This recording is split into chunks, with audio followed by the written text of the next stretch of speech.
half as well. Um, so let's jump into this first part. What do we do before a brain testing appointment? How do we get one? What is a neuropsychologist? So just simply to define brain testing, a really broad term is that brain testing is any measure or measures designed to test a person's mental processes. So as Mike kind of hinted before, a lot of times when we think brain testing, we think memory, but that's not the only thing that brain testing can measure. And so we might even look at things like attention, visual functioning. We also look at mood when we tend to do these measures because we know that there can be brain changes linked to mood symptoms as well. And some of you may have even come across sort of short cognitive screens at your doctor's office. So your primary care may have given you one, or maybe you went to the emergency room because you bumped your head and they gave you a little screen. And these are usually about 10 to 15 minutes long. And what they're really looking for is what they call cognitive impairment. So are there any areas in which maybe you're not performing where they expect you to? And just a really quick and dirty screen to say what's going on here.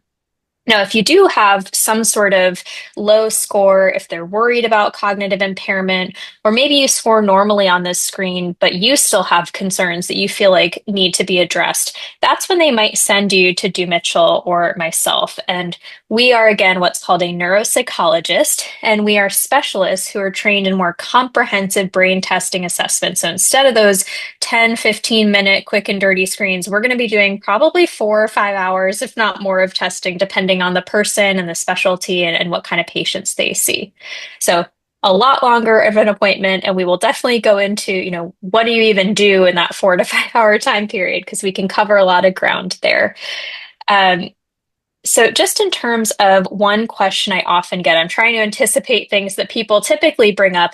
A big question we almost always get, and I see Mitchell nodding his head too, is what makes you different than another provider? Why can't I just go to my neurologist, or they referred me to a psychiatrist? Is that the same thing as a neuropsychologist? So I have this little chart I like to show folks just to kind of compare and really contrast what different members of your care team are doing for you. So we'll start with a neuropsychologist and psychologist because they both have psychologist in the name, so easy enough to start there. So both a neuropsychologist and a psychologist can do individual psychotherapy, so counseling, talk therapy, as well as some psychological assessment. So if you do have depression, anxiety, and you want to get a sense of, do you meet criteria for a certain disorder, how severe are your symptoms, we can assess for those types of symptoms as well. However, only a neuropsychologist is specialized in this more comprehensive brain testing evaluation. And because a neuropsychologist and psychologist are PhD trained providers, we have clinical doctorate degrees, but they're not MD degrees or medical doctor degrees. We can't prescribe medications or order other tests like brain scans or blood work. And we're also not trained to do what's called a neurologic exam, which is more of a physical measurement of neurologic symptoms. So they might look at your muscles, your reflexes, your nerves, that sort of thing. Now, when we get to a primary care doctor or geriatrician, I hope most everyone in this room has a primary care doctor because you definitely want one of these folks managing your regular care. Primary care doctors are medical doctors, so they can prescribe you medications, they can order you tests, they can send you to specialty providers. But really, these are generalist medical doctors. They are not trained in psychotherapy, they're not trained in psychological testing or brain testing, and most of them aren't really as familiar with a more comprehensive neurologic exam, and they would refer you to a neurologist for that. But primary care and geriatricians are fantastic for just managing that day-to-day care. If you have a sore throat, you probably don't want to come to do Mitchell or I because we will not know how to help you, but your primary care is awesome for that, and you should definitely keep following up with them. Now, if you get referred to a psychiatrist or neuropsychiatrist, I would say this is the provider that tends to get confused with me the most. People think that it's just sort of an interchangeable term, but that iatrist ending actually means that this is a medical doctor. So they went to medical school, they can prescribe medications, they can order tests. And a psychiatrist or a neuropsychiatrist also sometimes do psychotherapy. They often do get some training in that. Sometimes they can do psychological assessments as well. They might look a little different, but they can assess for that. But they aren't trained in this more comprehensive brain testing, and they traditionally aren't as well trained in the neurologic exam. So those kind of muscles, nerves, reflexes, that sort of thing. So if you had an anxiety disorder or had depression and you needed medication to help manage that, a psychiatrist is a fantastic person to go to because they're going to really have all of that up-to-date knowledge on how to manage psychiatric conditions with medication.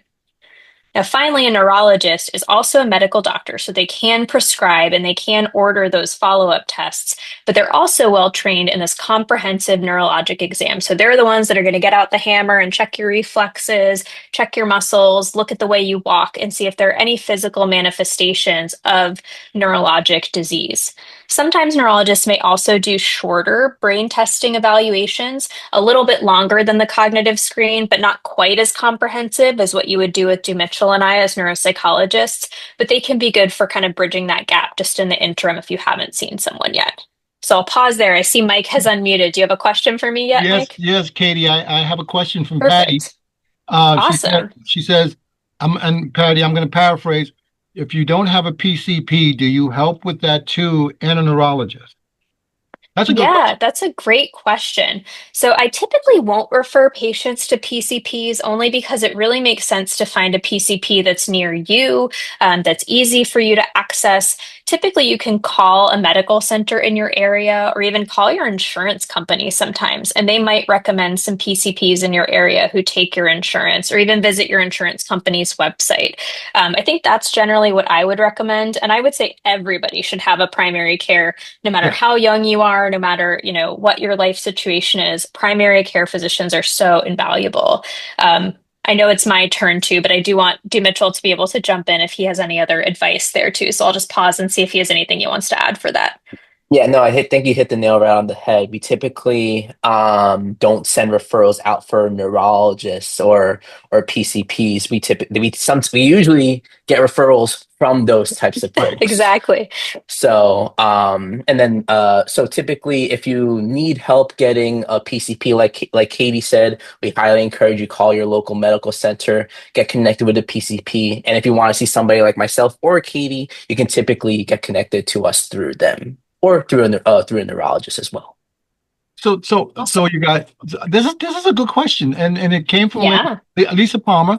Lisa asked, so I want to know about the geriatric primary doctor. I never heard of this type of Yeah. doctor, and she would welcome that in her healthcare today. That's like so Yeah.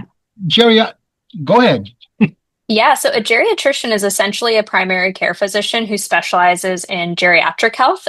As we know, as you get older, a lot of things can happen.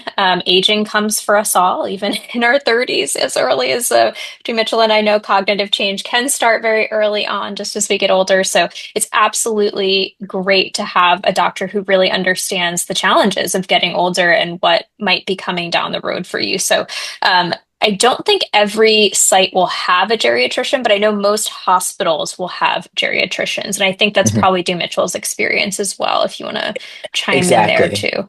Exactly. Most hospitals will be able to, if, for example, let's say you come to us, you have a neurologist, you have a PCP, you don't have a geriatrician.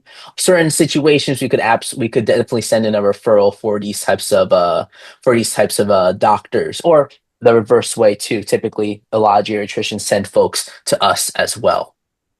Cynthia also asked, is there an age attached Yes. to being a geriatrician patient? That I'm not super sure. I don't think I've had an experience where folks have been denied geriatric care because of their age. I'm not sure if your experience has been different, Yeah, Katie. I haven't heard of that. I would assume that probably starting anywhere from maybe late 50s to mid 60s is probably the time people might consider transitioning over.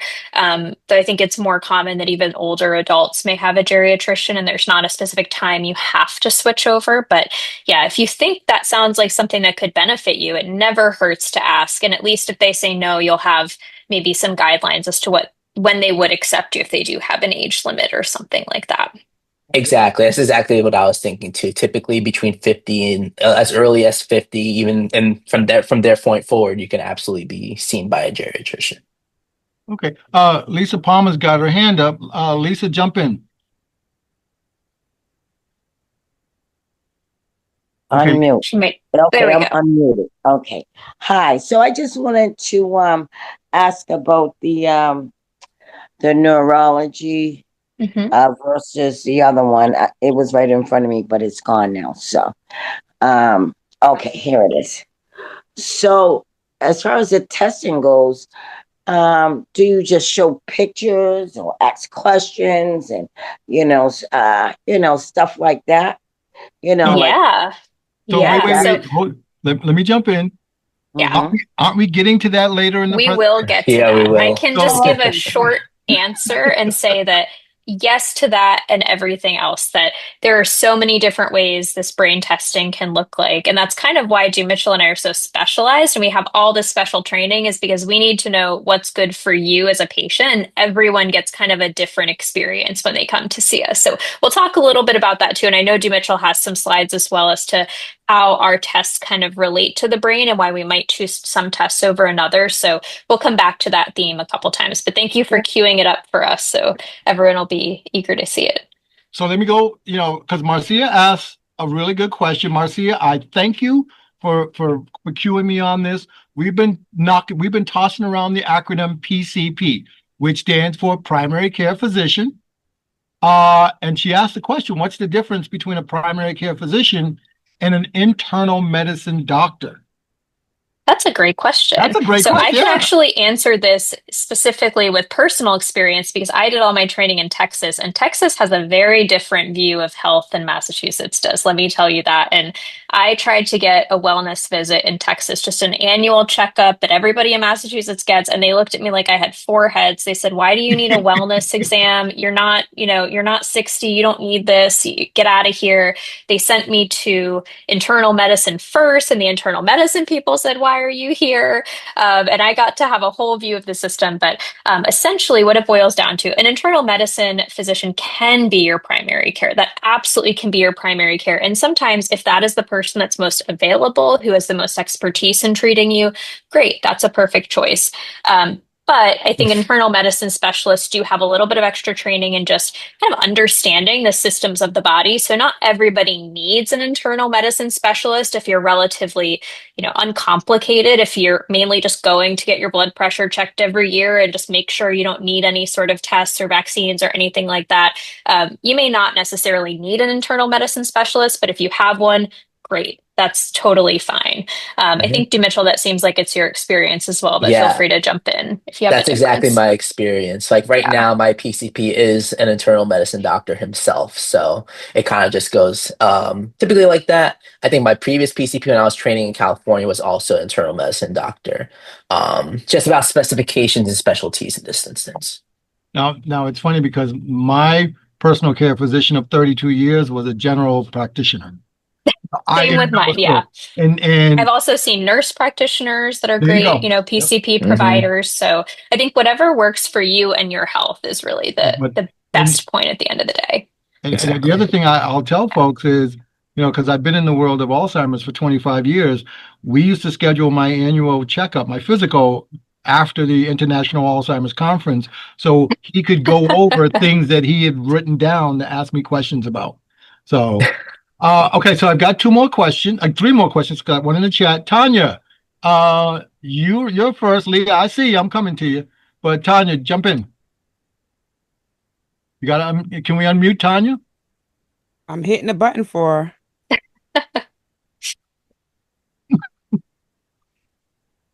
You have to Okay. make sure you hit unmute on your end, Tanya, as well. So hold on, let me. Ask to unmute. Do we do that one? Let me try that. Yeah, it's not working with me either. I took off the restriction so she could come off mute. If the Tanya, mute's not working, we can also chat too. Type in the yeah, chat. that's and Yeah. okay, let me jump to Leah. Let's try you. See if you can unmute yourself. Yep, I can. There you go. Go ahead. Hello, Mike. Hello, everyone. I'm wondering, so can you have a geriatric doctor and a PCP? Ooh. Yeah, I think you could. Hmm. I think it would Yep. just be up to you as to if you feel like they're, providing different services for you. If you notice that they're starting to overlap a lot and you only want to be seen by one of them, I think that's also okay. But I've had patients that have had both, especially if they have, multiple Oh, conditions thank going you. on. That's helpful to manage. Dumichel, is that your experience as well? Exactly. Same thing with my Yeah. experience. I can even talk from personal experience from my mom, for example, cancer survivor of I don't even know how long at this point. Her primary care provider is a geriatrician, so she has two for the price of one in that instance. But before she saw her current geriatrician, she would see a separate PCP and then a geriatrician and then also an oncologist. So a lot of intermingling in this instance, but also a lot of separation can happen. So if I get a geriatrics doctor, can I cancel my PCP? Because what it is I really wanted to change my PCP, but there has been no doctors available, and a Mhm. lot of doctors have left. So Mhm. would they be Yeah, able to provide all the care I need? yeah. If I Oh, think okay. Wait, Dumichel, before you answer that. Leah, I'm gonna give my guys some cover here. And I don't think it would be prudent of them to recommend that you cancel your yes, primary care physician. Okay? I'm gonna be honest. That's a conversation between you and your primary exactly. care physician. All right. So like I said, I'm gonna give them some. All right. So I'm gonna get this one last question because this is Okay, perfect. and then we're gonna continue on. All right. Yeah, Don't great. worry, we'll come to you. But so the question is if a person is using a CPAP machine, which is usually for sleep apnea, would they have I know they do sleep testing, Hmm. but you know, and yes, this opens up the whole sleep apnea, lack of sleep. I know the Yeah. wormhole So well, are they going to get brain testing if they have sleep apnea, or does that affect brain testing? Is that kind of the question? well, the question is would they have brain testing? And I'm going to assume, I because to see. get a CPAP machine, you have to go through the sleep testing for them to Right. figure out you got sleep apnea. So the next Right. thing is and I mean, for myself, that was, Yeah. wow, 30 years ago, 40 years ago. So I guess the question is so let's say you're a senior using a CPAP machine and you have sleep apnea, would brain testing also be something you want to do? Since we read so That's a good much about question. sleep and Hmm. dementia. Yeah, so I would say that you don't necessarily have to get brain testing just because you have a CPAP.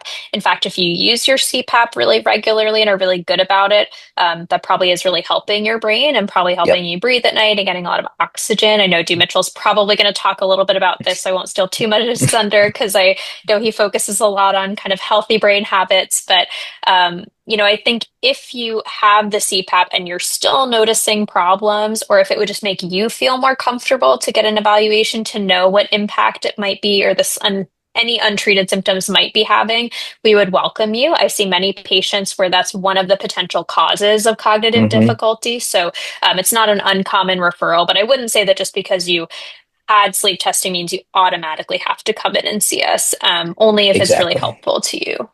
Exactly. So, for example, I'll touch on this later, but I guess long story short, when we about that slide I'll be talking about, it's one thing if you are currently using a CPAP, like Dr. Munro said, like Katie said, but it's also a completely different story if you're coming to us having thinking difficulties but are not using a CPAP whatsoever, and I'll talk about why later on. Okay, all right. Great. All right, Awesome. Tanya, I see you back with your hand up. I promise you'll be my first question, but I want us to keep. We're gonna roll Yeah, out one at a this is time a because great slide. I'm glad it's been, so invigorating. I feel like this always gets a lot of questions because it's a really, everybody wants to know the differences, but we'll keep going so we can get to Do Mitchell because everyone seems to yeah, there you have a go. lot of questions. So Well, let me. this slide also may answer some questions folks have. So another kind of follow-up related question, what does my doctor want brain testing for? And that kind of goes with that CPAP question. So I usually tell my patients that this is really part of a toolkit to help with treatment. And the reason a lot of these doctors really want us to evaluate patients is that it's really helpful to provide some sort of objective measurement of cognitive performance. So how your brain is performing. And it's relatively non-invasive. You don't need a blood draw. You don't need any special scans. There's no radiation involved or any real risks involved. So it's a pretty simple appointment to do where you're are not at risk. It can tell them a lot of information, can be really helpful for diagnosis, for treatment planning, for getting a snapshot of where you are.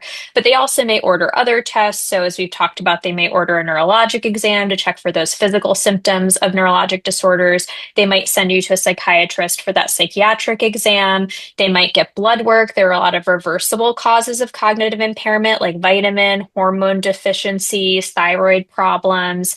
They might send you for brain scans, like an MRI or a CT scan, just to see if there's been any change in brain structure. And then there are some other specialty kind of assessments that, again, they usually kind of wait until after you've had some of these less invasive assessments, but a lumbar puncture, a spinal tap, or they have other special brain scans called PET scans that can look at abnormal proteins in the brain. So again, all of these might be some or all of them may be part of a toolkit, but often cognitive testing is one of the least invasive, easiest sort of assessments to get done that is very, very helpful. So we are just one of those very important tools.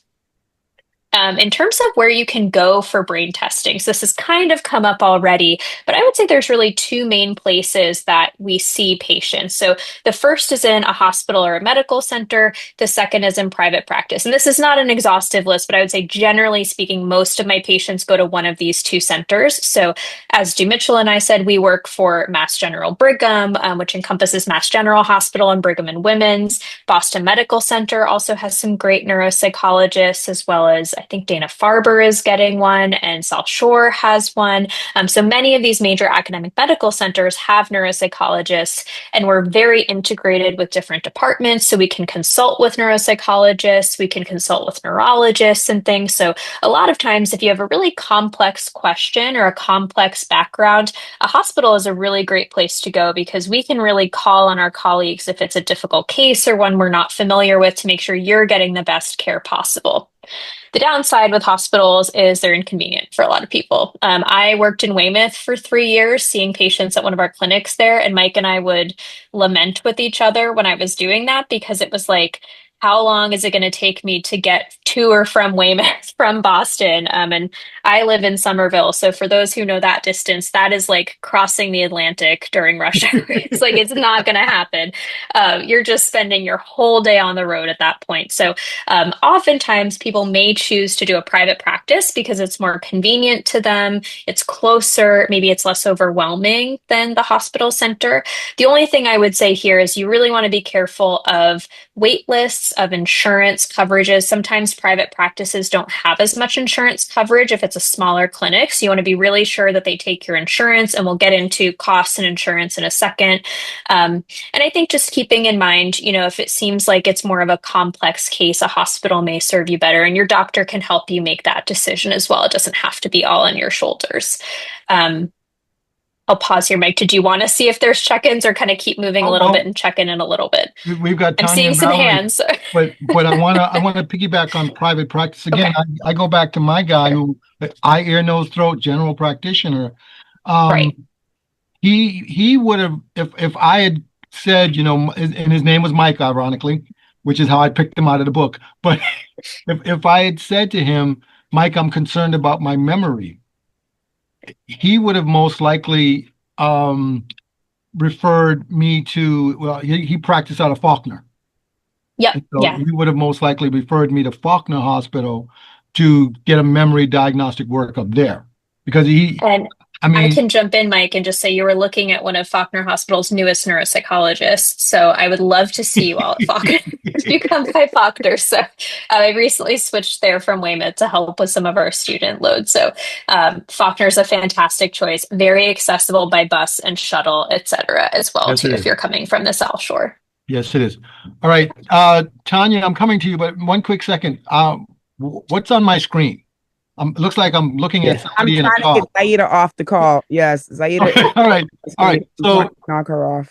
all right. So I'm going to jump to Tanya, and then Valerie, I'm going to come to you next. Tanya, can you unmute yourself this time? There you go. Hi everyone, my name is Tanya. I'm checking in. And can you put me to Haitian Creole, please? Oh, so you want to go to Haitian Creole? Okay. So Siobhan, can you help her out with that? Yep, Tanya, the interpretation button is not working. but you can ask your question. Dave, please help me out too. You can ask your question in Haitian Creole, and Dave is on the line. He will interpret your question for you. Okay. Great. Maybe Valerie, and then we can keep moving, Valerie. do you think? Valerie, can you unmute yourself? That seems to be the question of the night. There you go, Valerie. Okay, hi. Hi. Good evening, everybody. I had to step out, so I'm coming in the middle, but I heard a lot of good stuff. And there was a couple of slides back, and when you talk about neurologists and stuff, and I might have to come to see you in Faulkner because I made an appointment. I missed it because of transportation, and they're giving me an appointment for January. But I'm going to see a neurologist because of pain in my legs, and they think it's nerve pain. And Dumichel, this is something that you know I've been going through for all this year and last year and everything too. But anyway, so I have a primary care, a psychologist, a psychiatrist, a therapist. I have all these different doctors, and to hear that I can almost get it all in one, which is I don't want to do that yet. I have sleep apnea. I have all these different conditions and stuff, and I'm like going crazy because of all this pain, no sleep. I'm running around here, walking into walls, and if it wasn't, here we go with everybody on here mostly knows about my puppy. It wasn't for my puppy. I just curl up and just end it all, not end it all. Like, you know what I mean? But anyway, I would just stop, you know what I'm saying? But I'm definitely going to try and make an appointment to come to Faulkner. I swear, because I can't take it the waiting. Faulkner is great. Definitely. Valerie, I'm also get a referral to come there because I can't wait until January. I'm ready to punch people in the throat, basically, and I'm saying that in a nice way. Yes, Valerie, let me jump in. You know this because you've hung out with us before. Before we're done, you will get Katie's contact information. Ironically, at Faulkner Hospital. Okay. so let's hang in there. I just had to get that out. Okay. Yeah. All right. Yes. One thing I will say too, just on that point that I like to bring up during these calls is that they do schedule you far out. They sometimes don't let you know, but every provider should have a wait list. And if they offer you that wait list, take it because they can get you. I've had patients where they get in the next week because somebody canceled. They made the appointment 8 months ago. They can't do it anymore. So definitely get on the wait list. With Faulkner, if you have leg pain, I would say a neurologist is probably a better bet than Dumichel or I, because unfortunately we don't really do the kind of muscle evaluations or the nerve evaluations, but we have some fantastic neurologists at Faulkner as well. So don't let that deter you. Definitely check Faulkner out. I think it's much more accessible. So I'm getting on everybody's waiting list. Okay. So I know. Thank you. Just in case folks didn't know about the wait list, but we can keep maybe pressing on, get a couple more slides. Let's keep going. Okay. Leah and Catherine, I see you. We're going to get to you. Okay. Great. I got you next. I'm up on my list. Perfect. Let's keep going. So we kind of already covered this. I'll be brief, but how do I get a referral for testing? Really, the easiest way is to ask any of your care providers. So it could be your primary care, it could be your geriatrician, it could also be a social worker you see for therapy, it could be your therapist themselves. They are probably the best ones to help you get into our office. I will say some academic medical centers or hospitals may restrict referrals to certain providers. So I know right now Brigham is only accepting appointments or referrals from neurologists because we just have so many patients on the wait list, as we just talked about, that we are trying to manage those who need our help the most. So those with neurological conditions who need, acute management. But especially when you're thinking about private practice or maybe smaller clinics elsewhere, you may not need a referral. You may be able to just walk in. So it's definitely good, or not walk in, I should say, but call in and schedule an appointment. You can't really walk in for a 4-hour assessment. We do need a little time to prep. So definitely, call, explore your options. Dumichel and I will never be offended if you have an appointment with us in January and you say, hey, sorry, Dr. Munro, but I found somebody who's going to see me in November. I will say, great, fantastic. If you need me, I'll be here. We are supporting you getting the care you need wherever you need to get it. In terms of cost, so I did sit down with our insurance guru just to kind of ask this question because she would know better than we do. The cost of an appointment really depends on your insurance. And for this type of brain testing, you're going to want to use insurance. Out of pocket, if you're not covered, if it's out of network, the range is very wide, but at the very minimum, it's going to cost $2,000 up to absurd numbers like $8,000, depending on, how rural it is, how much they want to charge for it at the end of the day.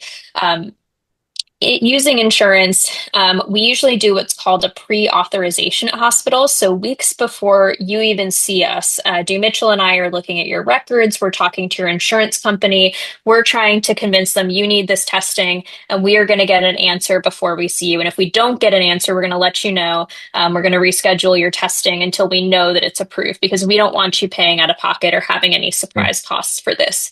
At private practices, they may or may not. They may bill you and have you submit a bill later, because they tend to have smaller insurance staff. So it's, we have at Brigham, we have Kayla, who is our insurance queen. She just handles everything. She makes sure all of you are taken care of. They may not have Kayla at a private practice because they don't have a large enough staff to do that. So many patients with insurance can get full coverage, but your mileage may vary. So Kayla's kind of hot tip when I asked her is that you really should call your insurance company beforehand, because they are going to explain everything to you, what your benefits are. Some insurance companies may have preferred facilities, so you want to know that ahead of time. And one thing Kayla said, if she could pass one piece along to you, anything else, insurance companies may treat specialist appointments different than doctor's appointments. So just because your doctor is at Brigham doesn't mean that they cover a specialist at Brigham. So you really want to be sure and double check that. And again, if you're not really sure, if it's complicated, try to go to a larger place that has insurance folks available who can help make sure you're covered, because we definitely don't want you paying out of pocket. With insurance, even then, you may still have to meet a certain deductible, which is not hard when assessments cost this much money. You may have to do a copay. And if you're using Medicare, it only covers up to 80%. So you'll want to use secondary insurance to cover that extra 20%, or you may have to pay that 20% out of pocket. So again, if you were to get a charge that you thought was too much, neither Dumichel nor I would be offended if you wanted to reschedule, buy some time to kind of figure out with insurance. We are more than happy to do that. We do not want you paying out of pocket. I would not recommend my family pay out of pocket for this, because it's almost never an emergency for us, that you can definitely take your time and kind of figure this out. Katie, I got to jump in. Perfect. So if I decide to join a research study. Yeah, great question. Would this type of testing be done? Yes, this is a shameless plug. Yes, so you absolutely may do things like memory testing or even brain scans or blood work for research studies. And one thing Mike's kind of shamelessly plugging is that, especially for Massachusetts hospitals, they have pretty strict review boards for research studies, and they really make sure that we are telling participants if anything looks funky. So they do a brain scan for you for free. They won't release the scans to you, but they're obligated to tell you if they find anything weird on that scan. So then they would say you should probably go to your primary care provider and get a scan or something like that. And we do the same for cognitive testing. So I know Dumichel and I both work on studies, and one of my roles as a study clinician is that I look through all of the participants' cognitive data, and I work on some long 10, 15-year studies where I'm looking at all this data and saying if anybody's throwing any sort of flags, like there's a decline or they're below cutoff, I call that person and I say, I can't tell you of cognitive impairment because it's a research study, but if I were you, I would probably go in for an evaluation, and we're happy to send the research scores to you in a letter for your physician. So we absolutely do that, and we want you to be taken care of as a research participant. So sometimes if you get monitored in a research study, it can be a very cheap and affordable way to get paid to monitor your memory, just as a good plug. Okay. All right, let's keep going. All right. So what happens during brain testing? I'm going to keep this brief because I know Dumichel's got some slides more specifically focusing on this, so I'll keep it to the big picture. The first thing we do during your brain testing appointment is a very thorough diagnostic interview. Dumichel and I are very nosy. We want to know everything about you, what you're experiencing, what your history is, where you grew up, what's your family like, all of that. We're going to want to know everything in this process. If you've seen a neurologist or a specialist before, it might be a little shorter because they may have asked you some of these questions before, but usually we can wrap it up in 30 to 60 minutes or so. And the majority of the testing is really that special brain testing. And as asked earlier, we do every type of test under the sun for this. The one thing I will say is there's no pokes, no prods, no scans, no running. This is not a blood draw. It's not a scan. I'm not going to put you on the treadmill, but we will do pen and paper tests. Sometimes neuropsychologists will use the computer.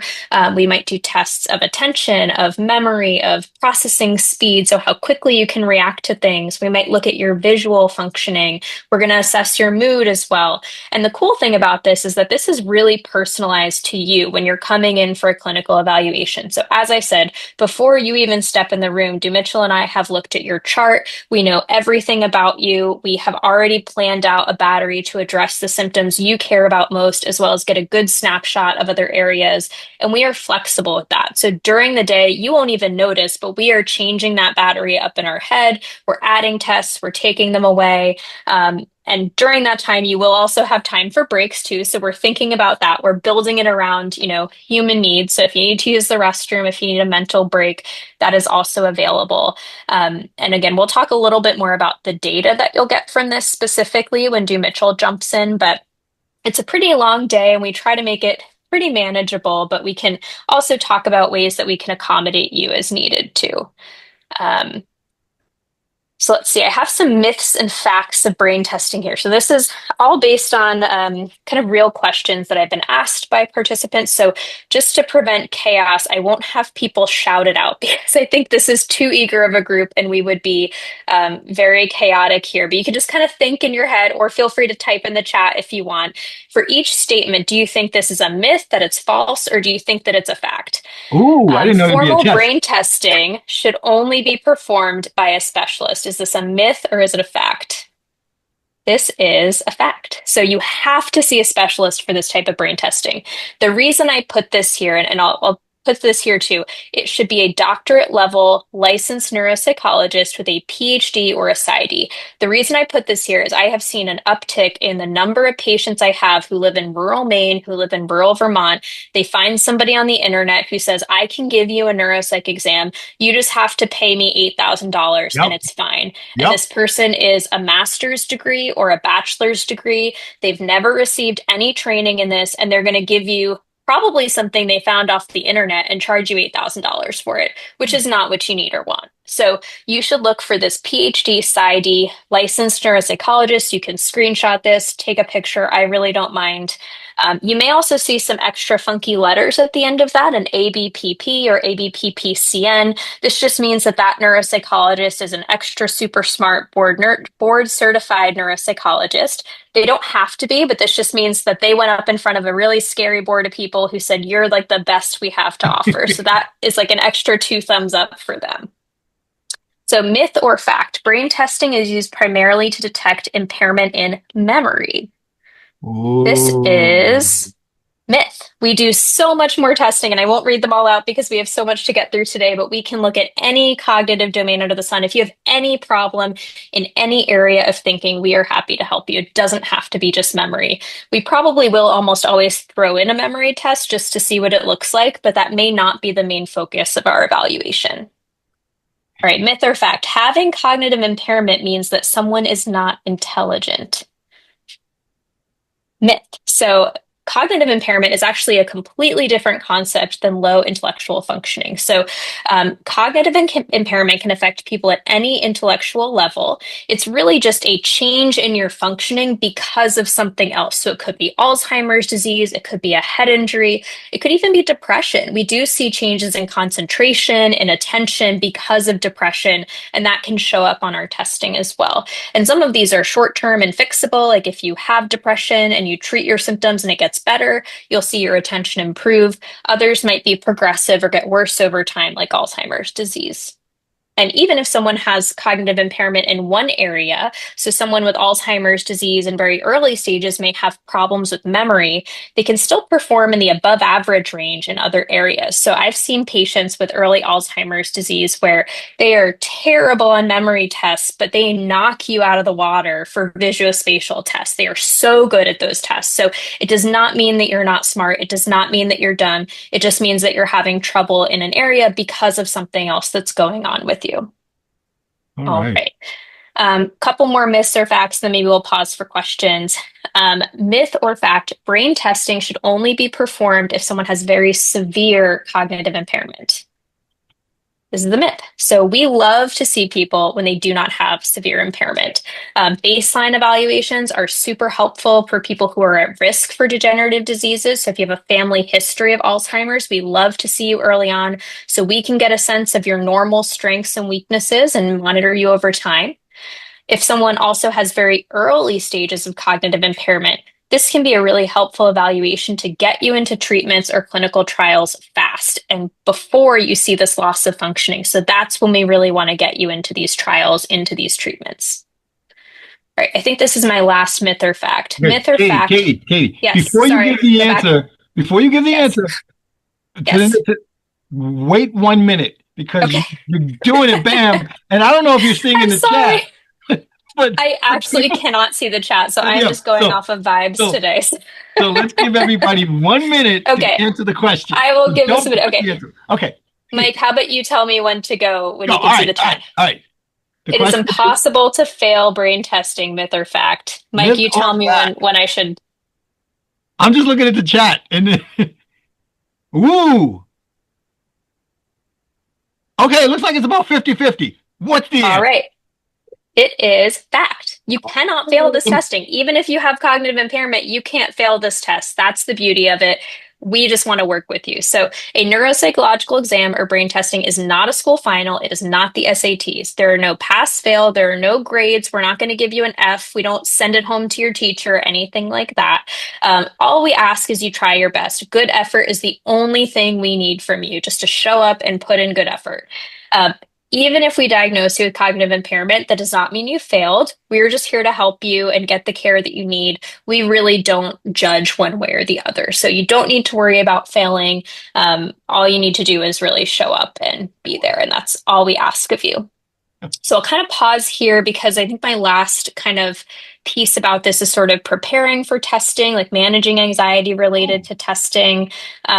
So we can kind of get into that, but I just want to pause and check in because that might be a natural kind of pause question point. And I'll try to do my kind of like preparation slides quickly so we can get to Dumichel as well. I see one hand up. Do we want to start with that, Mike? Or I'm going to start with Catherine because Catherine, thank you for your patience. Yes. Jump in, and then I've got some questions in the chat. Catherine, can you unmute? There you go. Yeah. Hi, Mr. Mike. Hey. How you doing? I'm listening to everything, it's kind of passing me by a little bit. But what if you have a history of seizures? I myself have a history of them. I haven't had them in years. I had them. Well, I'm 45, and the last one I can remember was I was 20 something, late 20s. I'm gonna say. And that's the last time but far as just getting tested, just so I can understand more of it, Okay. So Catherine, you're wondering if is seizure something that you want to be tested regarding what we're talking about here? Yeah. Okay. Does that make sense? Am I making sense? No, you're making sense. Katie? So absolutely. So we actually have several neuropsychologists who specialize in working with patients that have had seizures. So any neuropsychologist really could help you with that testing. Sometimes we'll do testing just to monitor for change over time. So if you've had any changes related to seizures, if there ever is, sometimes people with seizures do consider surgery to help control some of the seizures. And it's very common that we might do pre-testing and maybe even post-testing before and after surgery. So there's a lot of ways we could help you, and definitely talking to your care team could be a good way of getting that started. So again, asking if you have a neurologist or your primary care, they can definitely send you over to us and we'd be happy to see you. So talk to my primary. Okay. All right. Okay. Thank you, Catherine. All right. So this is the question I've been waiting for, and it's from Patricia. Good. If you had a parent with dementia, does that mean the children will have, in other words, is dementia hereditary? Either one of you. Okay. I got muted, sorry. You're back though. To answer your question, Dumichel, Patricia. Yeah, to answer your question, it could totally be hereditary. I think nowadays there's a lot of genetic testing that can be done to determine whether you have a gene that predisposed that makes you susceptible for depression, for excuse me, for dementia symptoms. So, and it really is different types of genetic testing for different types of dementia, if that makes sense. Yeah. May I ask a question? Does that mean that I'm so sorry to interrupt, but this has been a burning question. Go ahead, Patricia. Go ahead. Should should I have some type of testing? I think what motivated this is we were at a big function with family and I forgot something. And one person said, well, you better hope you don't have dementia like your mom. And that was a really mean thing for them to say. Yeah. And that was like about a year ago. And I said to myself,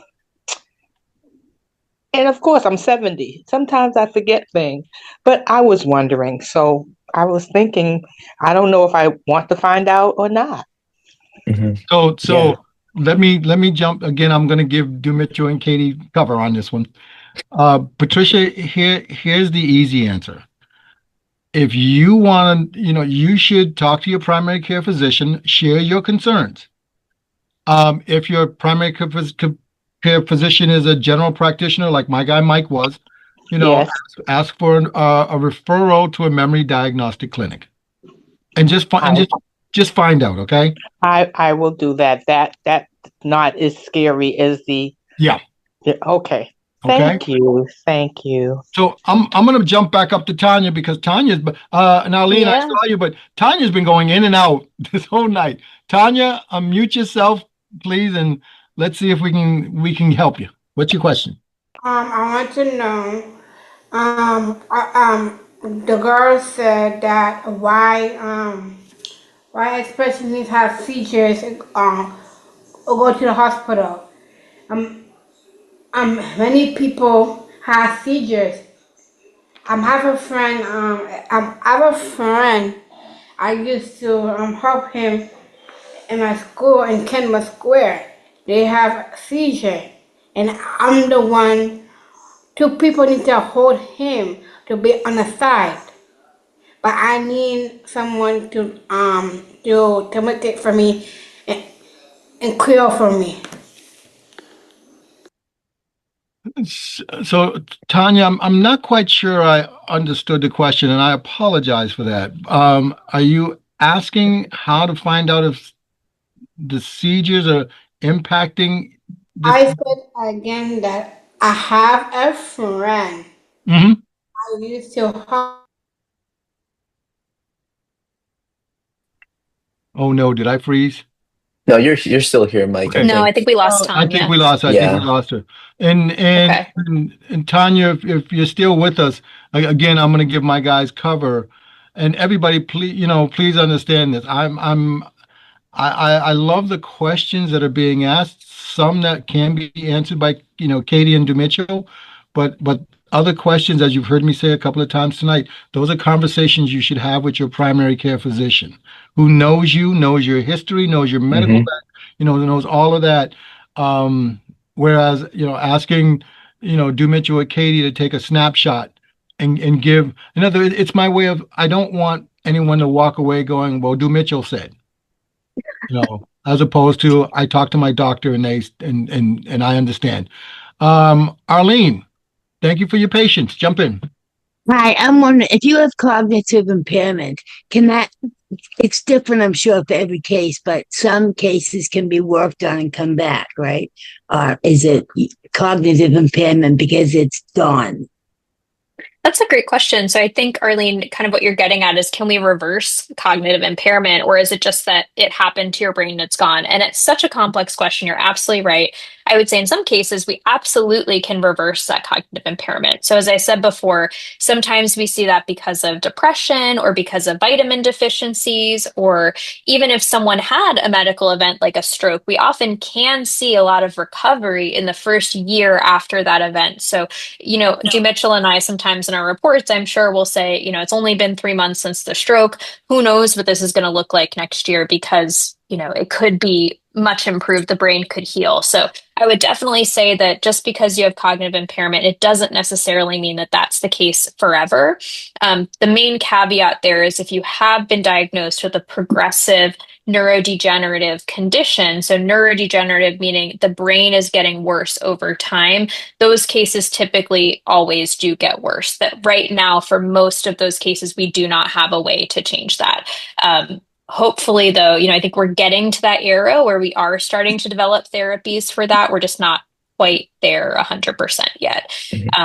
So hopefully that is somewhat reassuring, at least, that absolutely you should get checked out because we can do something about many cases of cognitive impairment. It's good to know. As Mike said, you should just know, you should get checked out and know. But thank you, Charlene, for jumping in. All right. Rita, unmute yourself, and then we're going to jump to because Dumichel, you're up, right?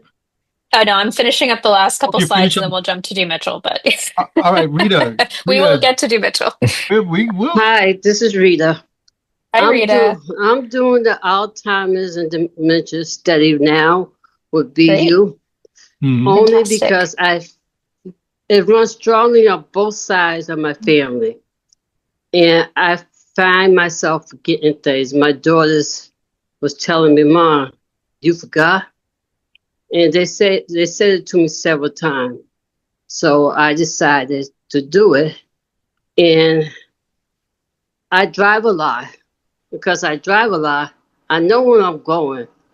Unfortunately, to be safe and don't have my kids worry about me, I use my GPS a lot. Okay. But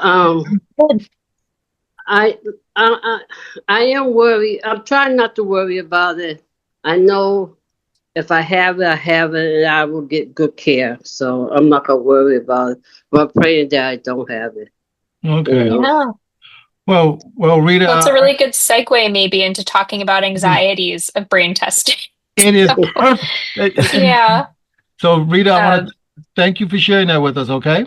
Yeah, Rita's a plant. I put her in the audience, so cue me up here for that part. So actually, thank you, Rita, for doing your part. Actually, Andy and his crew over at BU planted. Yeah, exactly. Perfect. All Well, right. I'm going to jump in, finish my last thing so you can just hear Dumichel instead of me because you can't wait to hear him. I do like to cover a little bit about feeling anxiety about brain testing because this is the number one complaint I get about brain testing. The first step to not feeling anxious about brain testing is to try not to panic. If anyone knows Hitchhiker's Guide to the Galaxy, you'll know that this is a key feature of that book / not as good movie. Really, it is absolutely normal to feel anxious before the exam and during testing. I always ask patients how they're feeling, and 99.9% of the time they say, "I'm really nervous today. I almost didn't come in the door." So really, if you can just get in the door, that's the most important part. The first thing I will tell them after that is, this is a check-in. It is not a torture chamber. I am not here to give you a failing grade. I am not here to really put you to the ultimate test and stress you out. I think we might have someone off mute if we don't mind. There we go. Thank you. So this is just not a torture chamber. If there's anything that I could do, that Dumichel could do to make you feel more comfortable during your evaluation, you just let us know because we're here to work with you and not against you. The hardest step is getting in the door. Just come in the door and we will be delighted to have you there. The next step is to communicate, and this is what I was just referencing. So during the exam, tell us if there's anything that may impact your comfort. If you have symptoms that cause distress, like hearing loss, fatigue, if you have tremors that you find difficult to work with, you just let us know. We will figure out a way to accommodate that. If you feel anxious, tell us. We will check in with you. We will make sure that we don't push you too far, that we don't do too much with you, and we will make sure you feel comfortable.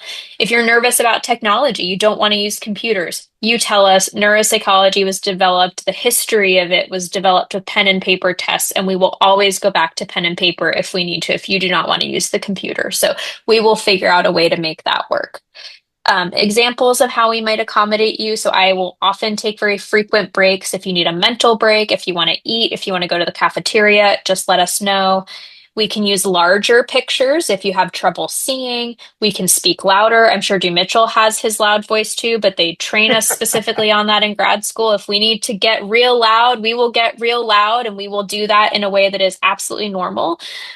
If you need to shorten the appointment, great, shorten it. I don't really mind. If you want to break it into 2 days, as long as I can fit it in my schedule, and we usually can find ways to make that work, great, let's do it. If you want to sit, if you want to stand, if you want to lay down, if you want to close your eyes, if you want to walk around, maybe not all at once, but we are happy for you to do that, whatever makes you comfortable.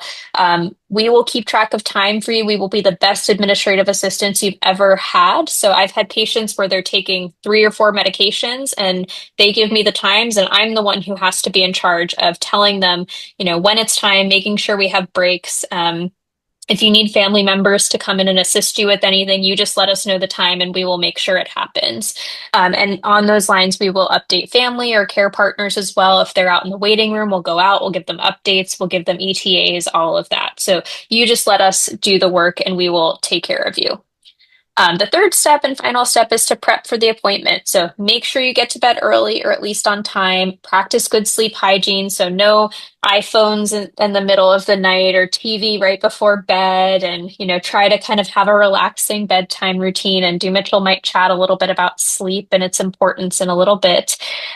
Definitely eat before the appointment. Neuropsychology and brain testing is never a fasting appointment. So please eat, bring snacks and drinks. Even if the hospital says not to, I will never get mad at you for bringing a granola bar or a glass of water or something like that. Take your medication as usual. If you need to take medication during the exam, bring it with you. Wear comfortable clothing. If Dumichel and I could wear our workout clothes to testing, we probably would, because you're sitting down for a lot, but you should definitely be comfortable. So wear whatever makes you comfortable. Bring a sweater, because hospitals are always freezing cold or boiling hot and nothing in between. And don't forget to bring things that might help you with testing. So if you wear glasses, if you wear hearing aids, if you bring a walker, anything like that, bring those with you. Even if you don't think you want to use them, just bring it so you have it, just in case you feel more comfortable with them. As I kind of said before, there's really not many risks with brain testing. The main one is feeling sort of fatigued or tired. So there's not too much to be nervous about in this department.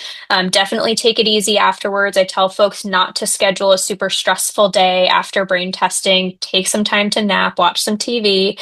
This did get kind of brought up, I think, a little bit today, but if you do have a condition that, is a little more rare that could be triggered by brain testing. So if you're sensitive to light or sound, if you have migraines, if you have seizures, and the neuropsychologist doesn't know about it, they should know about it, because that probably is in your records. But if they don't, tell them about it so we can plan around that and make sure we're not pushing you too hard, and we're kind of keeping an eye out for that. One other type of anxiety that I like to touch on is being worried about the results. And I think we've already heard that a little bit today, that many people are afraid to hear the results of it. And that's also perfectly normal, because people aren't coming in to see us because everything's fine and they just want a pat on the back and a gold star. They're coming to see us because they're worried about something. They have a disease in their family, or they're worried about their own thinking. So there's many things we can do to make that better. One thing you can do is ask the neuropsychologist for preliminary feedback if you think that waiting to hear results is going to be really anxiety provoking.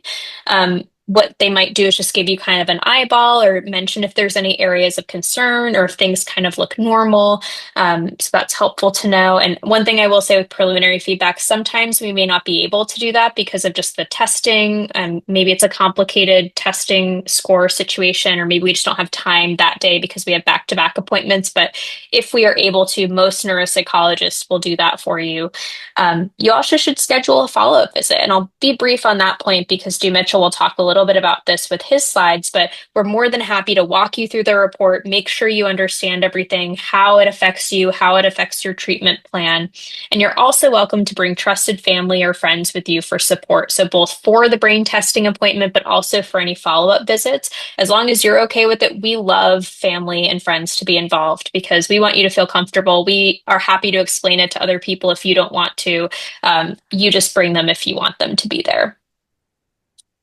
Before I hand it over to Dumichel, I will just say thank you for letting me talk with you and having such great questions. I do want to plug a few of our studies that I have over at Mass General. So these are studies I work on as a study clinician. We're mostly recruiting adults age 55 or up who have depression, who have been diagnosed with mild cognitive impairment or Alzheimer's, or who may have noticed some new changes in mood or behavior. So you can be cognitively normal, so to speak, with no cognitive impairment, but mostly looking for people who have cognitive impairment or who have kind of changes in mood.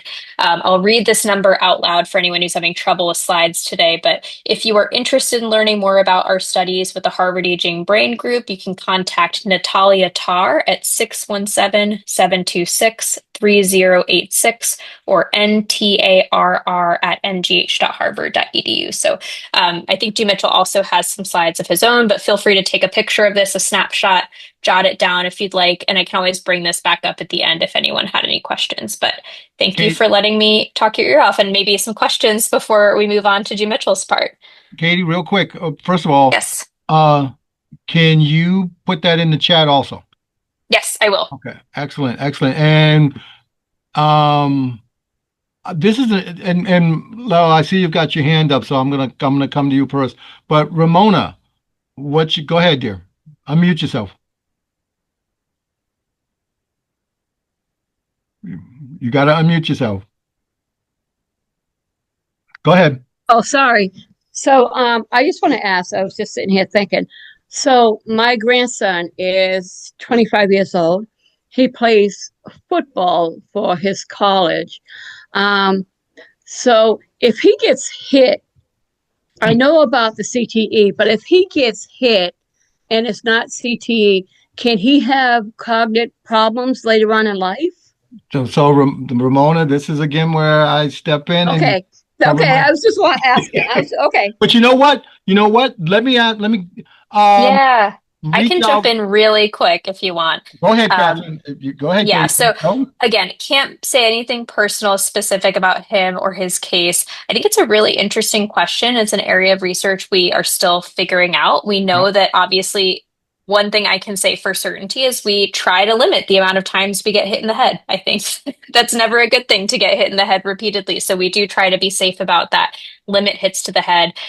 One thing I will say is that if someone has had just a few kind of what we call mild traumatic brain injuries or concussions, I don't know that I've personally seen much data in the research suggesting that there are persistent long-term deficits in these individuals. So I can't necessarily comment on, the specific level of risk or anything like that, but I think the literature is much more supportive of if you've had, many hits to the head, more severe injuries, those are the ones that are probably going to lead to the most concerning symptoms or the greatest risk. And if it's just maybe one concussion in high school, there's a lot less long-term concern in general. And Dumichel, if you do or do not want to add to that, you're welcome to. But if you're ever concerned, can always go to your primary care, get some evaluations. I've definitely seen patients for concussion evaluations as well, so we're happy to do that too. Exactly. I was just about to say that there's a lot of neuropsychologists that now specialize in sports-related head injuries. So a lot more digging regarding stuff like that and regarding where these services are located. I know MGH does have a location, but it may also require a lot more time, maybe a longer wait list, stuff along those lines. There you go. Great. All right. So thanks. See, I didn't need to give you cover anyways. Perfect. We always appreciate it, Mike, regardless. It's a good reminder to always talk to your doctor. There you go. I'm not sure if I'm pronouncing your name right, so I'm gonna go with the whole thing. Leo Morris? Yep, it's Leo. Yep. There you go. So I don't know if it was mentioned how these tests were administered, but part of the question was is there medication that is also administered during these tests? Yeah, that's a great question. We will not administer medications. And if a PhD level neuropsychologist tries to administer medications, you should leave. We are not prescribing providers. So that is a big red flag. You may have to take your own medications if you have one scheduled, but we should never be giving you anything. Mm-hmm. Okay. Jacqueline, you're up. Thank you. I lost my friend, to brain cancer unfortunately, when she do, this is a touchy subject for me, and I'm trying to understand it because it happened. It's real. We went away to Atlantic City. I have to do this right. We went to Atlantic City. She was sick and I was sick. When we came back, she couldn't hear too well, and she was a bus driver, not for the MBTA, but that her job was driving minibuses, and she fell, and somebody reported her. And her job said, go out and boom, boom, boom. So the end of the story, like she had brain cancer. Mm-hmm. And no, it just brain cancer as a family. I don't know how to say this. So if I say this wrong, please forgive me. It's very emotional when a person who has brain cancer don't know, because her brain cancer that she had all these different operations and all that stuff. It was in she couldn't be saved because she did everything that she was supposed to do. So when a person can't do something, pay attention, listen, because as a family member, we don't understand what's going on because we don't know. We just don't know. And I'm going to tell you, this hurt me to my heart. So Miss Jacqueline, let me jump in, and I understand exactly what you're talking about because my dad passed away from brain cancer. So I totally understand that. And if it's okay with you, dear, I'm gonna have us move on because okay, thank you, because I just have to say that. Definitely, we can move on. We can move on. Okay. It's just that when somebody is sick, I don't care what it is, pay attention. Yep. When someone's sick, pay attention. Brain cancer, lung cancer, whatever it is, pay attention. All right. Thank you. All right. So Dumichel. All righty. You're Dumichel, would you like me to progress your slides or would you like to share your screen? I'll go ahead and share my screen. I have everybody on my just side as well. Get my slide off there, and then I will pop Natalia's information in the chat for everybody. But take it away, Dumichel. Siobhan has already done that. Siobhan has put it in the chat. Oh, perfect. I love how Dumichel sneaks in pictures of his girlfriend. But I don't do it all the time. All righty. Well, let's go. Like Katie said, I'm going to be talking about what happens during and also after. But to explain the during, I think it's important to start with the after. What happens after the appointment is over? Do we just send you on your way? What do we do? We give you anything? I guess I can break it down into roles that I have as a provider, and then also roles that you may have as a patient or whoever I'm seeing as a patient. Like Katie mentioned, your job here. Come back for the feedback session. This is our opportunity for us to give you information just like you gave us information during the interview. And what would this information be? Stuff within the report, diagnosis, for example, recommendations, any referrals we may want to give, all that good stuff. Now, our role, we have a couple of different jobs here. Our role is to score all those different tests that we gave you, write the report, put all that information we got from you, from your providers, from the test, wrap it up in a nice little bow, give that report to you, explain the report, and that's in the feedback session. Consultation, Katie touched on this a little bit. We may consult with various other folks in case we may be deciding between one diagnosis or another, or may want to include a certain type of recommendation if they have any suggestions for said recommendations. And of course, the recommendations themselves. We'll go into all about recommendations in just a little bit. Now, really quickly, let's go and talk about the scoring report and then the long story short, basically the summary of all of this stuff. So testing and scoring. I think somebody asked you what these tests can be. Well, depending on where you go, like Katie said, it could be as short as 2 hours, maybe even as short as an hour, but sometimes even longer.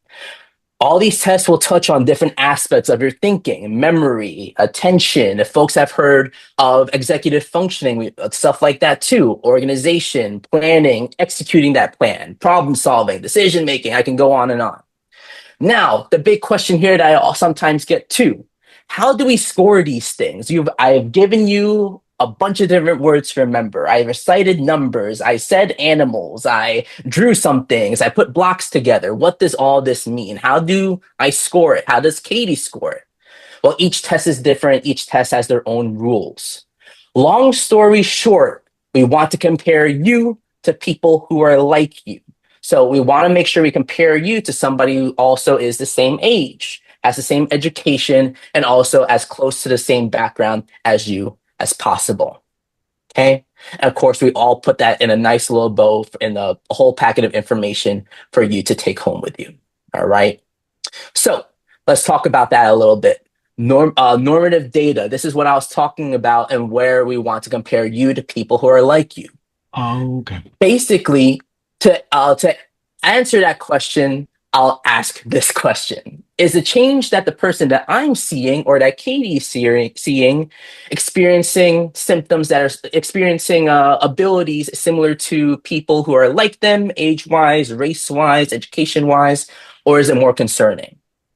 Long story short, the people who made these tests asked a bunch of people to do these tests to try them out. And then they put this and put all this data in a program, analyze that data, and it spit out something like this to us. To explain what this is as simply as possible, because sometimes it's a little bit hard for me to understand what that picture is. Basically, on the right are people who may be performing lower than average. The middle, all the people who are performing relatively similar to each other. And then towards the end, all the overachievers, people who are doing even better than the typical average for age, education, and even race. All right. So now we have these scores. What do we do with them? Do we just look at the score and then give the diagnosis? No. I think it's pretty important that based off of these scores, we analyze the pattern we observe.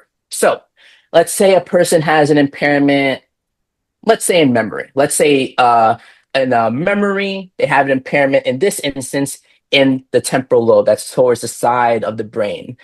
In the temporal lobe is the hippocampus. Folks may have heard that term before. Long story short, it's an area of the brain that is the memory center. It's absolutely responsible for all things memory. If you're having issues in that area, in the memory, we may say there's an issue in the temporal lobe. Now, let's say you are really, really good with planning, organization, problem solving. You have good executive functioning. That's what I mentioned earlier, the CEO of the brain. That's controlled by the frontal lobe. Problem solving is within the front of the brain.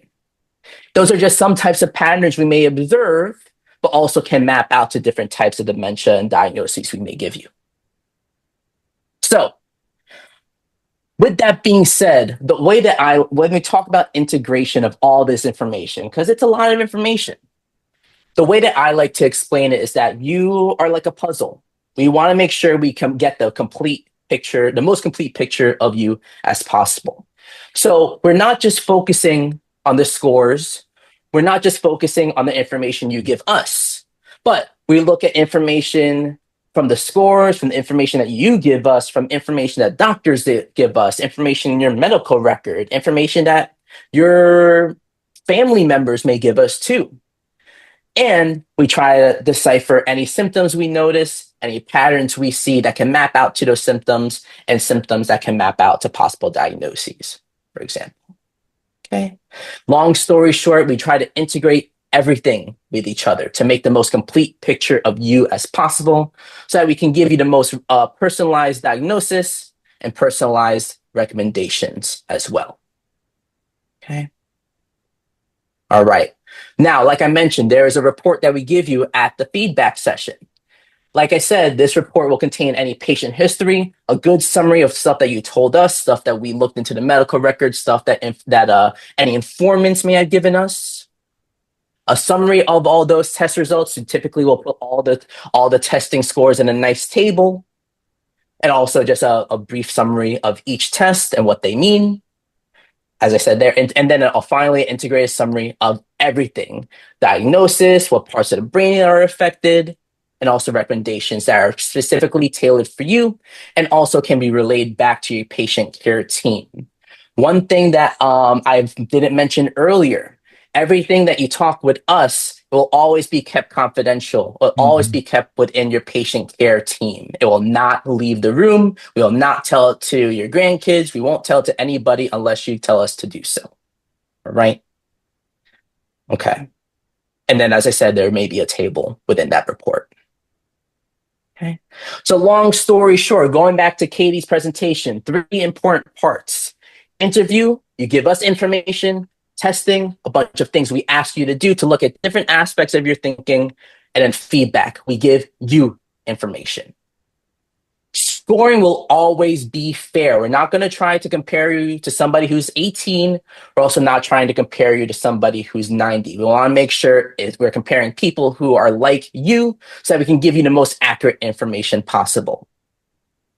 The report, the way that we frame the report is to make sure that it flows well, reads like a story. We don't want people to be too confused when reading this. So we want to make sure that we summarize it as succinctly as possible while making sure that we tell everything that you told us as accurately as possible. Like I said, recommendations will always be there. They'll always be typically at the back of the report and again, tailored specifically to you.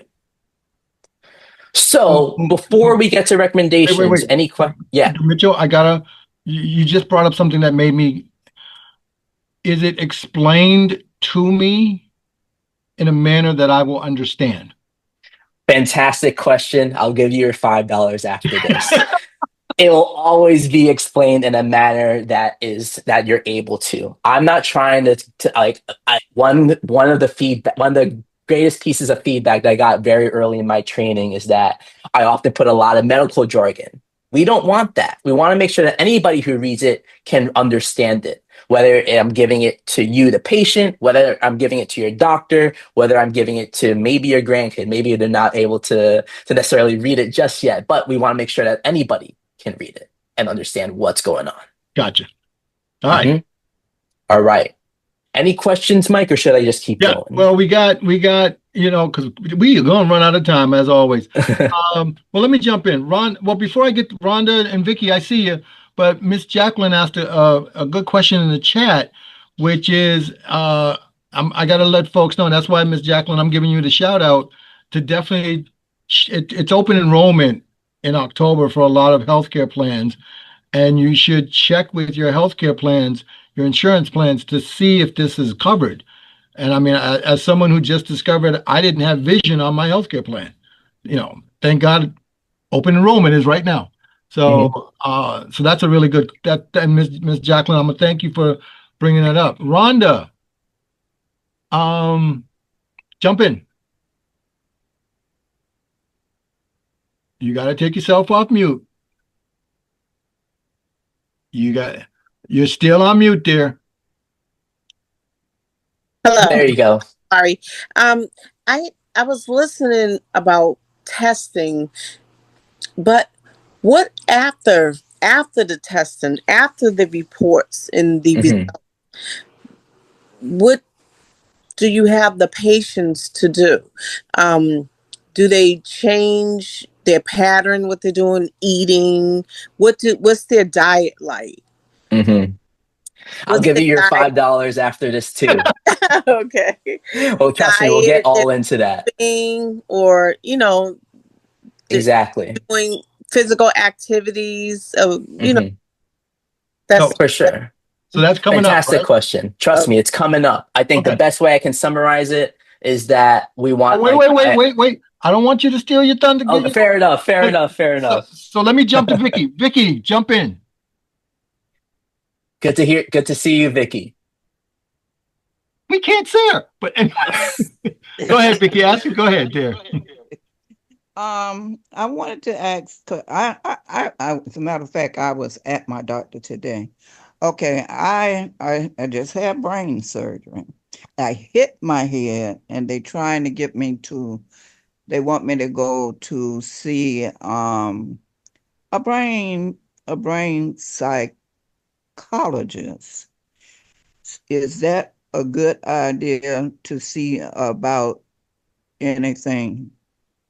About should I see that or do I need to go see a brain psychiatrist? See, Ms. Vicky, now, and I'm getting feedback, but I'm gonna have to give my guys some cover again because you're asking them to give you an opinion about something your doctor said, and they're not your doctor. So they haven't seen the file, they don't know the history. So it's this is the part where once again I say you should talk with your primary care physician. Now, I will say this, and Katie, you kind of I think you both mentioned this already. If you do not have confidence in your primary care physician, their feelings won't be hurt if you fire them and go get a new one. That's known as getting a second opinion. So if it sounds like you have a question about what was said to you, so it's okay to get a second opinion. And so that's going to be, and we all know I'm not a doctor, nor do I play one on television, but I get to hang around with these amazing people like Katie and Dumichel, who've taught me a lot about medical information. So that's the easy answer. And I say this to everybody. If your physician makes you a recommendation that you're uncomfortable with, ask for another opinion. Again, their feelings won't be hurt. Okay. So Dumichel, oh wait. Oh yeah, I did that insurance. Okay, let's keep going. All righty. So let's go to Rhonda's question. What are some of the recommendations that I may give you? What are some things that Katie or I may ask you to change? So we have a whole list of them. Let's start off with this one, breaking a sweat. One of the things that Rhonda mentioned exactly. We want to make sure we will get good exercise. Why? It's about making sure that good oxygen, nutrients, vitamins, minerals, they're all able to get through all different parts of the body. And not only that, they're able to get through all parts of the body efficiently as well. Breaking a sweat is good for the mind, it's good for the body, it's good for the mental. So absolutely, please try to get some good exercise. Hit the books. This means we want to make sure we exercise our brain. We exercise the body, got to exercise our brain too. One thing that I often say, no matter who I see, one recommendation I always put in every single report, I want to make sure you get good diet, good exercise, and cognitively and socially stimulating that you specifically enjoy. Hitting books is one of them. That's the cognitive part of it. Exercising the brain, learn something new. Don't get me wrong. I'm not asking you to learn quantum physics. I'm not asking you to learn linear algebra. There was somebody in a group that I was doing that went out to did this high-level engineering class when he heard about this. I'm not asking you to do that either. Just learn something new, something that interests you. The next couple slides are going to be pertaining to a lot more physical health aspects, especially pertaining to the heart. Bud out. If you're currently smoking, I highly encourage you to cease it as much as possible. If you're currently not smoking, I highly encourage you not to start. Smoking can absolutely cause a lot of physical health issues, a lot pertaining to the heart and vascular system, and in turn to the brain as well. Smoking is not very good for all different parts of the body, including our brain. Now, but on the opposite side of things, follow your heart.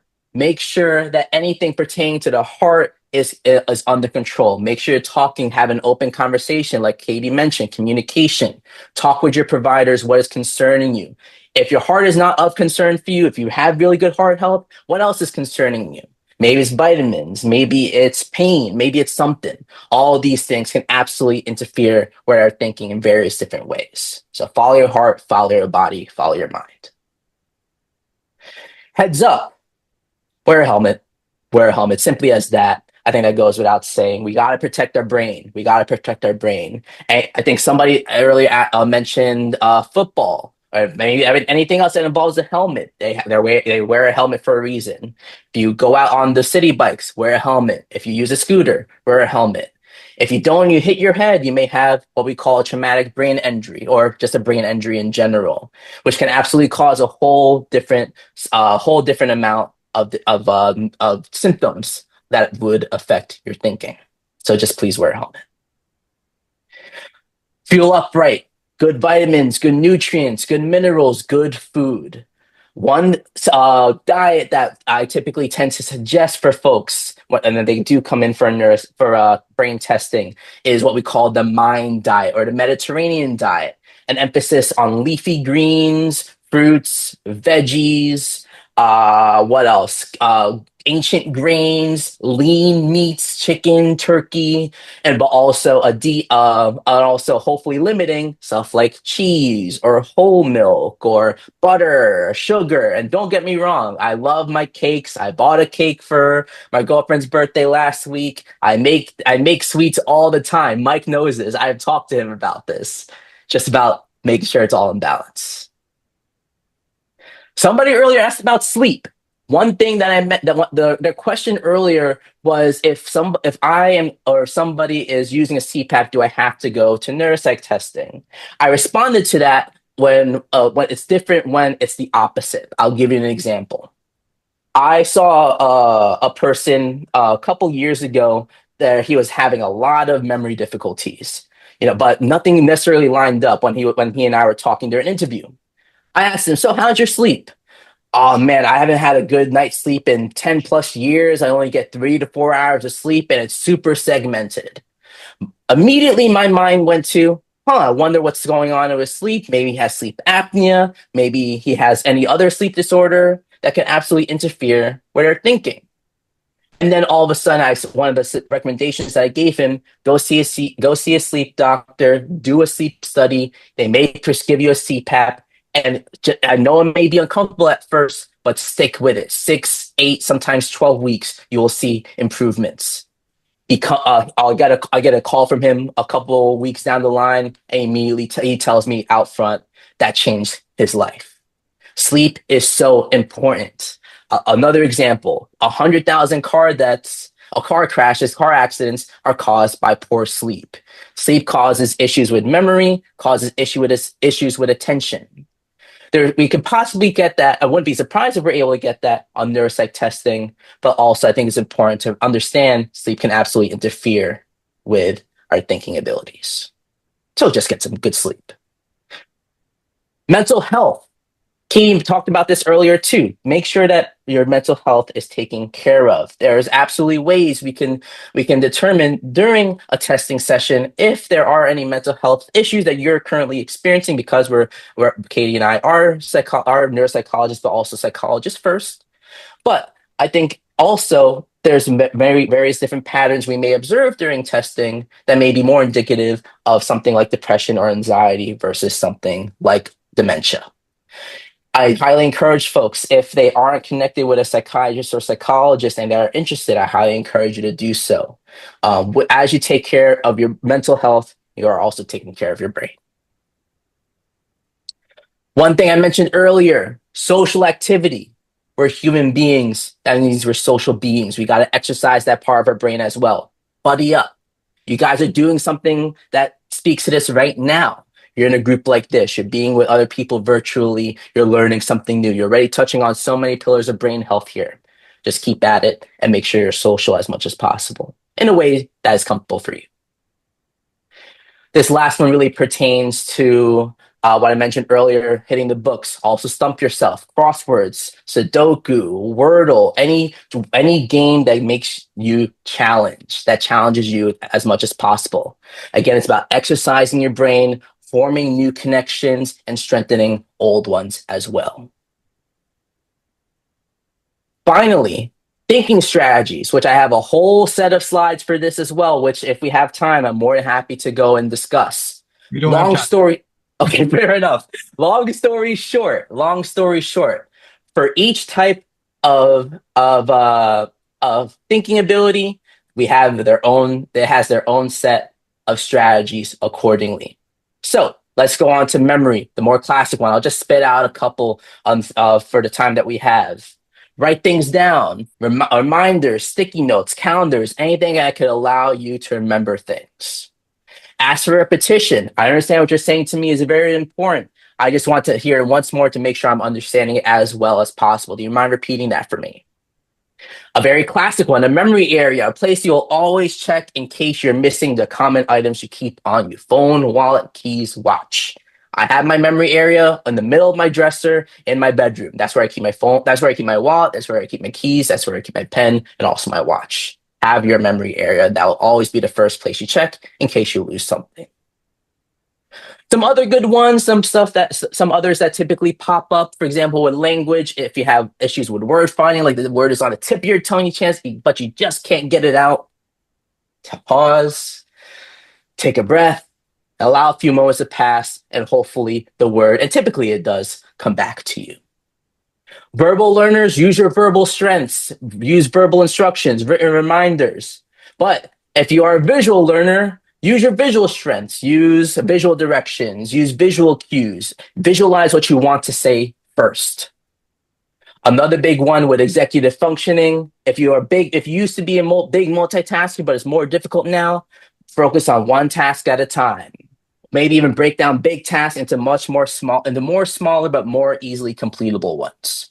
There is a whole booklet that I'm sure I have somewhere on my computer, full of strategies like this. And we'll absolutely make sure to customize the ones that are within your report to make sure that they're as pertinent to you as possible.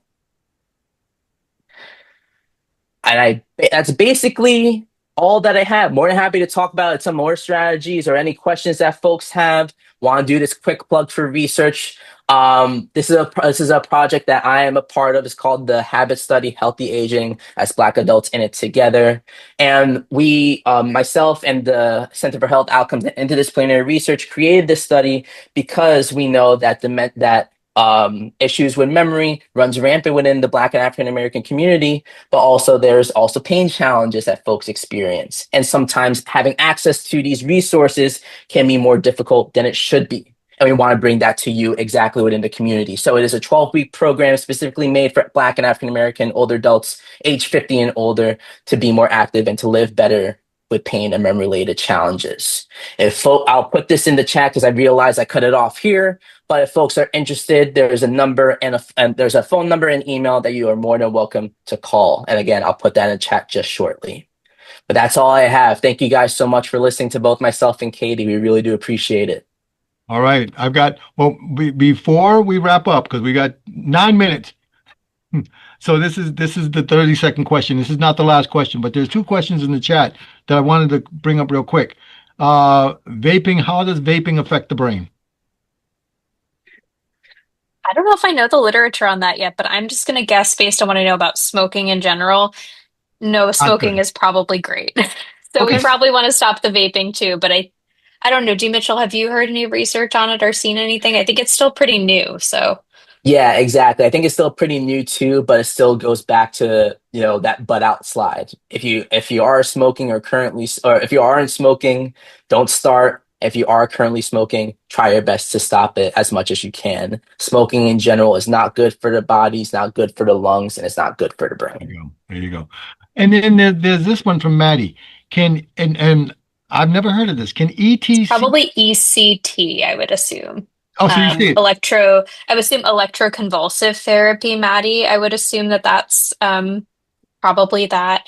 And I can chat a little bit on that because one of our studies, as I said, just focus on individuals with major depressive disorder. And so we do have many participants come through who have had some sort of transcranial magnetic stimulation, TMS, or electroconvulsive therapy, ECT. So all of these can sometimes have short-term effects on the brain. I would say that we don't tend to see as many long-term effects over time, though obviously, each person's different. Someone could experience effects from it. I would say if you're getting brain testing, you probably don't want to do it on the same day as ECT or TMS, just because you'll probably be really tired. You may feel some fogginess. But from what I've seen, we don't have any contraindications, or you can still do brain testing, even if you have done ECT in the past, or if you're still doing it. And sometimes we may even see patients because they're concerned, they wonder if ECT has had an effect. So we might do some pre and post testing or kind of monitor that over time. Dumichel, do you have any experience that you want to chat about with that, or? Yeah, exactly what you just said, Katie. So, Yeah. for folks that don't know, I used to work in an inpatient clinic, an inpatient neuropsych clinic, and if somebody was undergoing ECT therapy, we would typically not see them possibly for as long as maybe a week, sometimes 2 weeks. So we just want to make sure that those folks have enough time to recover, given the very short term effects that it does have. So, long story short, it is good. Sometimes short term there are symptoms, but it does alleviate itself. All right. All right. So before I do my wrap up, Dumichel, Katie, you know the question. If there's one thing folks to remember about tonight, what's that one thing? Katie, we started Mike, I can hop in really ahead. quick just because I noticed there was one question in the chat that was directed at me. So I do just want to make sure I answer it really quick. Andrin's brought up that there are no good or bad results to the test. So what does that mean? If that's the case, what's the purpose? And I think that's a great question. And maybe I can use that as my kind of like last piece to end on, because I think the question I do get asked is like, why would I go see you? What's this going to benefit? So really what I mean by there's no way to fail the test is that you don't need to worry about messing things up, that we are here to just get a check-in, get a snapshot. And as Dumichel said, we use that data to figure out based on those patterns of testing what's going on in the brain. So it's not necessarily that a patient is never going to get a bad result. There are plenty of patients that are not pleased with the results that they get of my evaluation, not because they don't like me or what I'm doing, but because it does show that there are some cognitive changes or upsetting results with that. But what we mean by not fail is that you just need to show up. You just need to do your best. You can't mess this up. You're not doing anything wrong.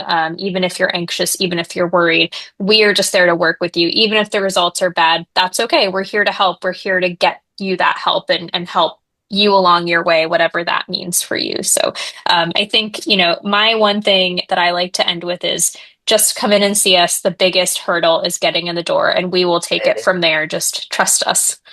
Absolutely.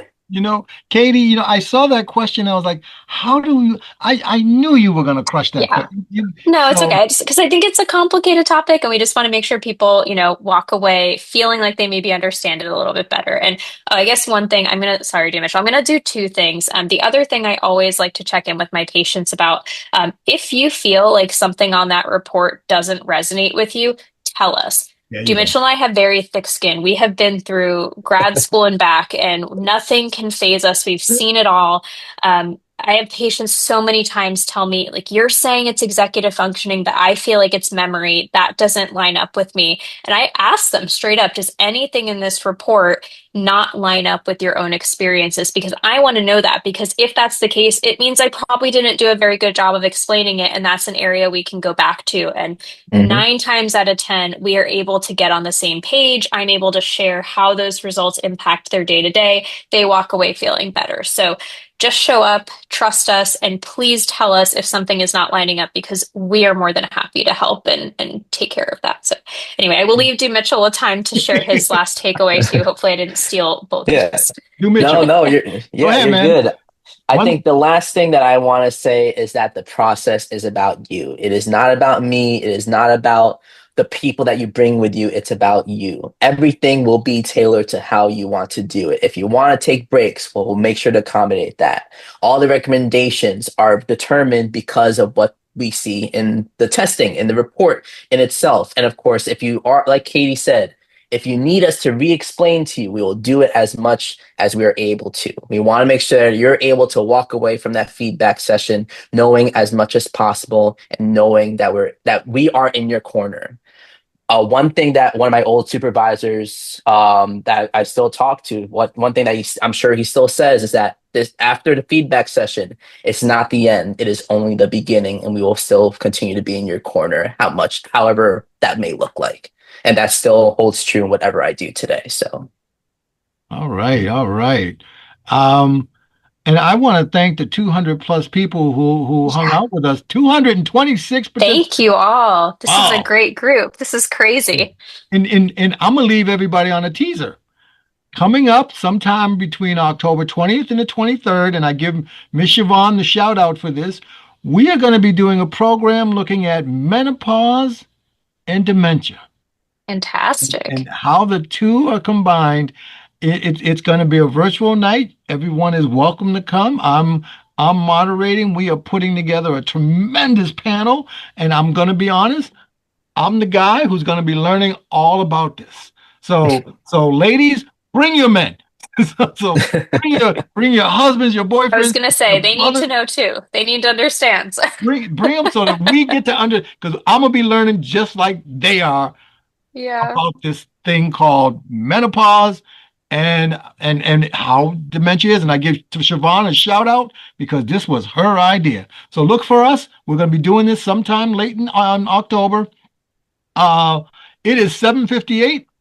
Family, it is time for our dance party. Siobhan, take us home. Okay, that was a great way to segue it back. I appreciate everybody for being here tonight. Thank you, Dr. Harley. Thank you, Dr. Munro. Mike, thank you, and all the work. And to the whole MADRC team, and I think you're back in there somewhere. And of course, to the 231 people that was here this evening, I definitely appreciate you. Yes, the pressure is on me now to get this night planned out. I definitely want to learn more about menopause and dementia, how memory loss works.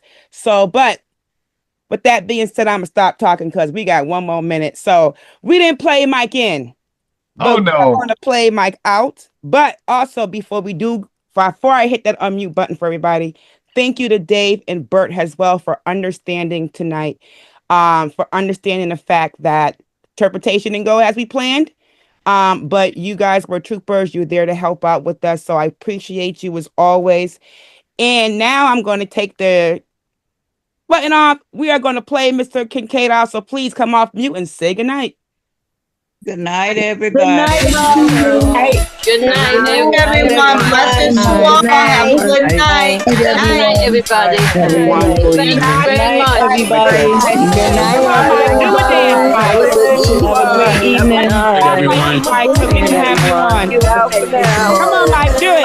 Great information tonight.